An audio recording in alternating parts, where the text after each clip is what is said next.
मराठवाड्यातील पूरग्रस्तांना कीर्तिश्री काबरा फाउंडेशनने दिली मायेची ऊब. 300 कुटुंबांना जीवनावश्यक साहित्य, 200हून अधिक विद्यार्थ्यांना शालेय साहित्याचे वाटप. बीड जिल्ह्यातील शिरूर कासार तालुक्यात अवकाळी पावसाने आलेला महापूर अजूनही डोळ्यासमोर उभा आहे. या झालेल्या ढगफुटी सुदृश्य पावसाने सिंदफणा नदीसह जिल्ह्यातील सर्वच नद्यांना प्रलयकारी पूर आला. शेकडो कुटुंबांचे संसार वाहून गेले. शेतकऱ्यांची पिके पाण्यात गेली, जनावरे वाहून गेली. विद्यार्थ्यांचे पुस्तके, दप्तर गणवेश वाहून गेल्याने त्यांच्या शिक्षणावरचं संकट कोसळले. ही दुर्दैवी परिस्थिती समजताच पुण्यातील निरंजन सेवाभावी संस्था तात्काळ पुढे सरसावली. एक हात मदतीचा निर्धार, माणुसकी जपण्याचा या बिरुदाखाली संस्थेने क्षणाचा विलंब न करता मदत केली. सामाजिक कार्यात अग्रेसर असणाऱ्या मुंबईतील कीर्तिश्री काबरा फाउंडेशन मार्फत ही मदत शिरूरकरांपर्यंत पोहोचली.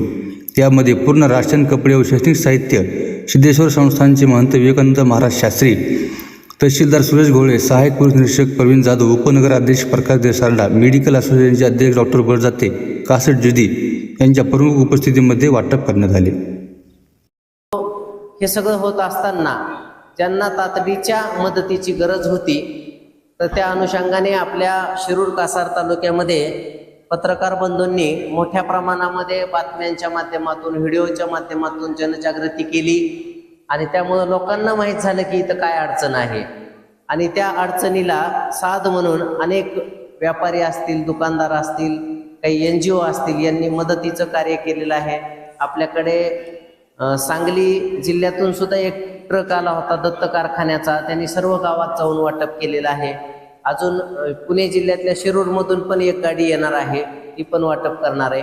तर या ठिकाणी जे निरंजन सेवाभावी संस्था आहे त्यांच्या वतीने दोन्ही गोष्टींचा ताळमेळ घातलेला एक रेशनचं किट पण दिलेलं आहे.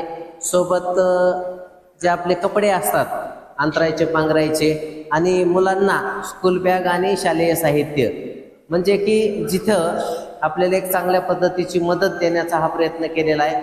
सेवाभावी दृष्टिकोनातून ही मदत देण्याचं काम केलेलं आहे. मी त्यांचं मनापासून कौतुक करतो, अभिनंदन करतो आणि थांबतो. धन्यवाद.